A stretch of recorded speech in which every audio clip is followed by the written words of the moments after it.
Hey guys, Leslie here, and today I want to talk to you about how I keep my skin in shape after the age of 50 without the use of Botox, fillers, or any cosmetic surgery or anything like that. So first of all, I want to say I feel a little uncomfortable talking about good skin because I've never really thought that I had good or great skin. As a matter of fact, when I was younger, I really suffered a lot from extremely dry and wrinkled skin. And the reason for that was because I had undiagnosed hypothyroidism. And for those of you who are hypothyroid, you know that one of the biggest problems we have is that our skin is extremely dry. It's very hard for the circulation to get to places like our skin, our hands, our feet.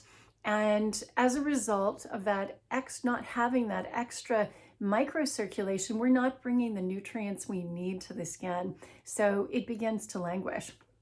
Now, after I got proper thyroid support, which I do using natural desiccated thyroid hormone, it really made a big difference to the quality of my skin. It stopped being so dry and crepey. And I will say that everyone, male or female, after the age of 50, your natural production of thyroid hormone will begin to just sort of slope off. And that is just simply what happens even if you've had terrific thyroid function in your 20s, 30s, and 40s. Everyone's thyroid function will begin to falter as they get older. There are even some studies that link hypothyroidism to hearing loss. So I do think there is a big link between aging and hypothyroidism, especially as we get older. But today's video is just going to be about skin. So like I said, I've suffered from poor skin and dry skin in the past. And when I was asked to do a video on good skin after the age of 50, I was asked specifically to share with you what I do. So what I want to do is just show you what I do instead of Botox, which is basically use these implements. So I'm going to show you, this is a derma roller from La Fontaine. This is a derma roller from the South African company Environ. I love all the Environ products. They were developed by Dr. Des Fernandez, who was on the team that did the very first heart transplant in South Africa. Well, the very first heart transplant globally, that team happened to be in South Africa. And Des Fernandez, that's Des, D-E-S, and then Fernandez with an S at the end. If you Google him, you will see this man is over 70 and he has amazing skin. He really walks the talk. And I'm always looking for doctors and, healthcare practitioners who walk the talk. And then I know, well, the proof is in the pudding, right? They look great. They're doing what they tell us to do. So those are the ones that I follow. And so I started with this derma roller. So a derma roller is literally just something you can see. It's a little roller and it has all of these microscopic needles on it. I don't know if the camera is going to be able to pick up on this, but there are lots of little needles on here. They're so tiny. They don't go very deeply. They're 0.1 millimeter deep. And that means that if I roll it here, I literally don't feel anything. Now, for some people, we all have different pain thresholds, and we all have different sort of toughness of skin. And for some people, a derma roller like this would be very ouch-worthy. So you should always start with a really fine derma roller like this. And what you're doing by rolling is you're creating tiny, tiny micro injuries, which are going to provoke your body's natural response to produce collagen at the site of injury. That's going to toughen up and firm up the skin underneath where that injury has happened, and it's going to plump things up. So if you were to do this on your face, for example, in the nasolabial folds, you would be able to plump this up. And for me, while this was a great place to start, very quickly I found I just didn't feel like this was making enough of a difference for me, that the depth wasn't quite there. And Environ, I don't believe, have another size up from this. So what I did was then I got something from Dave Asprey, the father of biohacking. So he does a really great biohacking box. It's called the Biohack Box, and it comes out every quarter. And in it, there are goodies from lots of companies that are there to help you with your biohacking, whether that's externally, for external beauty, or for internal health. And this was something that came from the company La Fontaine. And what I liked about this particular one, and this is the derma roller that I use probably twice a week. When I go to bed, I will just use this all across my face. What I like about this is that the needles are 0.5 millimeter deep. So they are 5 times deeper than the Environ one. And I also like the fact that this is sort of ergonomically shaped. So if you look at these two, you'll see that this one is straight and this one just, I don't know, maybe I just like it better because of the look or something, but it does seem to allow me to more ergonomically get into the places I want to. So this one, you can literally just go over the areas that you want to. And the way that you would use this is after you've cleansed your face, you would just go over it. So you do it like this. Up and down for two times in the same place. And then you would go over that twice in the same place. So in a kind of crosshatch way. And then you want to go diagonally. So like this, and then the other way diagonally. And so what you're doing is you're making these tiny micro injuries in a pattern like this, and also a pattern like this. And that allows you to really cover the whole surface area. But because these needles are sort of surgical grade and they're extremely fine and very tiny, and as you've seen me talk throughout all this, I didn't even feel it.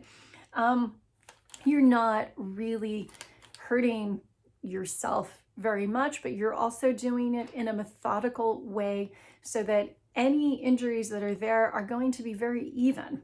Now, what they do give you, what Environ gives you, is a bottle of cleaning fluid to clean your derma rollers with.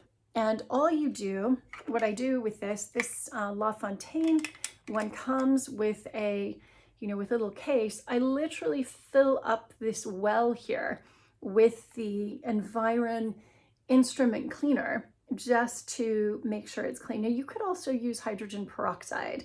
You could fill that well with hydrogen peroxide and I'm sure it would be the same. And then before I use it again, I then just rinse it with water and then you're basically good to go. So you should clean this once a week.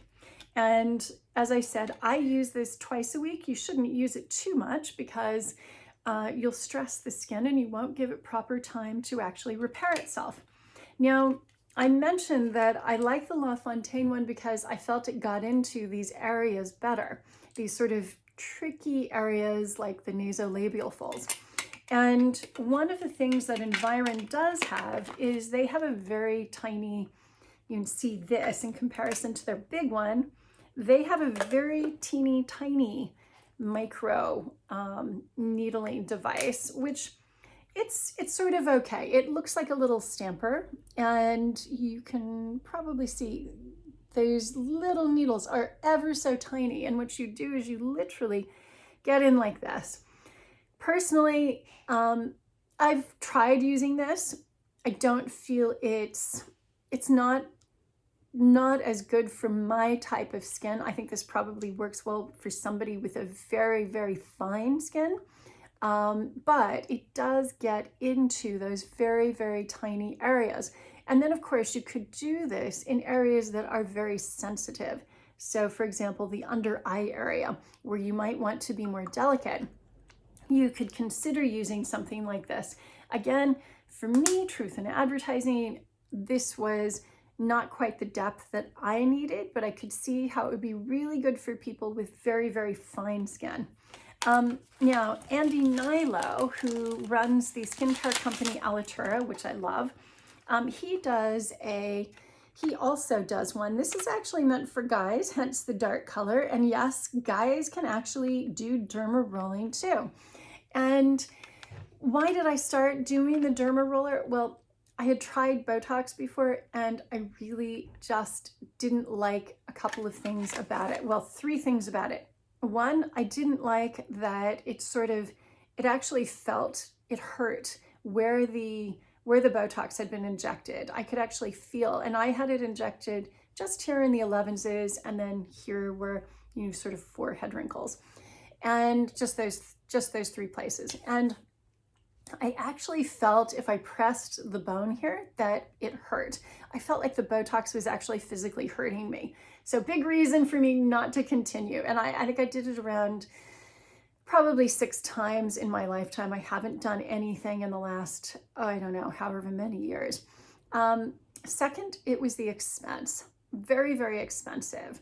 There was also the time investment. It's a bit of a pain. It doesn't take long, but you've got to find a qualified dentist who can do it, somebody who actually knows where these, where these nerves and veins are, so you don't come out with bruises or so you don't really paralyze something. And then the other reason was, God, it is the botulism, it's the bacteria that causes botulism. That just didn't really sit right with me. I didn't like the idea of it. Now, that said, I have tons of friends who do it and who absolutely love it. If it works for you, that's great. For me in particular, my number one reason for not doing it or for stopping it was I physically could feel it hurt. And so that was my main reason for not doing it and wanting to look for an alternative. So that's when I then started using these derma rollers. And I have to say that, having used these twice a week for the last couple of years. Yes, I do have wrinkles. Yes, I do show my age. I don't look like I'm 40, but I am 55. And do I feel like it has been problematic not having the Botox? Not really. And this is just a more natural way for me to do it. Now, you might say, hey, Leslie, you've got these really prominent nasolabial folds. That's true. I do have those. And I did try Restylane twice. Now, that is a lot more expensive than Botox. I probably did this, 8 or 9 years ago now. And the reason that I stopped, even though it does help you stimulate your body's own production of collagen, was twofold. One, the first time it worked great. The second time it went lumpy. That is just not a good look. It was like beads were under here. The other reason was because although it does stimulate collagen production, it didn't seem to stimulate enough collagen production for me.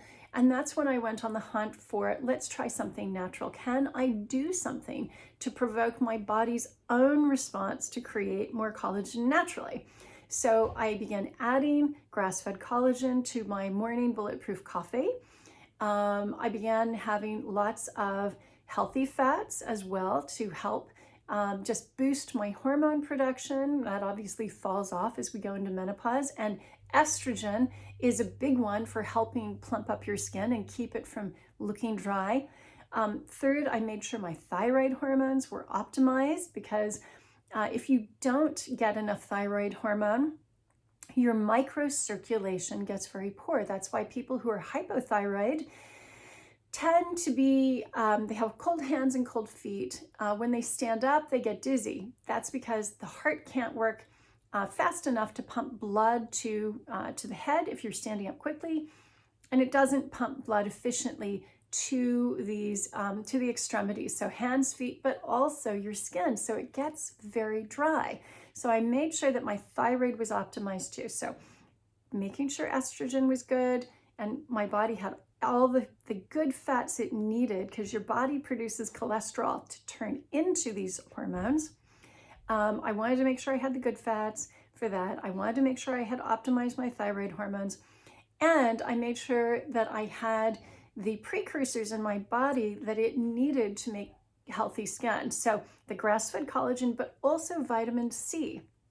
Vitamin C is one of those things that people just have kind of forgotten about. You don't need a lot. You could take anywhere from 50 milligrams to 100 milligrams. It doesn't have to be a lot, but it does need to be on a regular basis.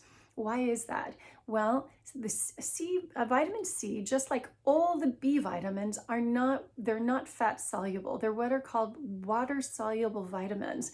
And water soluble vitamins, we take them in and the body says, do I need these? And if they don't need them, they excrete them. And that means that having some vitamin C to help with that collagen production on a regular basis, just by making sure you have some leafy greens or some fruit, that is actually very helpful to have at all your meals. There are even, I know Joe Saladino has said that in animal meat, there's even some vitamin C. I had no idea.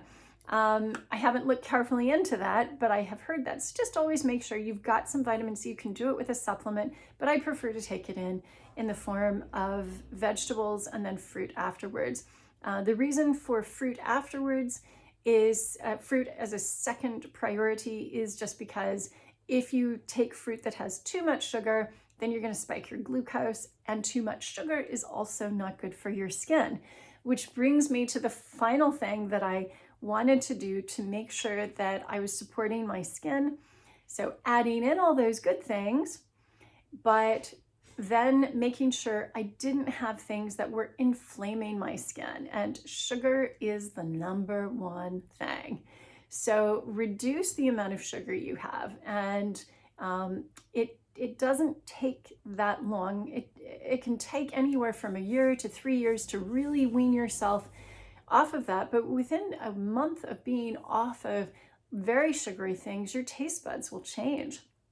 So those are some of the things that I did to just help boost collagen and stay away from Botox, Restylane, and the other fillers. I hope you've liked this video. If you've got any questions at all, please feel free to ask them in the comments below. I'll do my best to answer them. I've started getting a sort of ridiculous number of questions recently, and it's beginning to get harder to answer them. So what I'm trying to do is prioritize the questions that haven't been asked before and answer those. And to those who ask a question, but it might not have been, I don't answer it. It could be because a lot of other people have asked that before and I've answered it in other questions. You can always look into signing up to my newsletter, where we will be collating all of the questions and comments from the forums, from the comments, and putting them there so you don't miss any of the good Q&As. All right, I hope you've enjoyed this, and any suggestions for other videos, please feel free to put them again in comments below. Thanks for watching. Bye.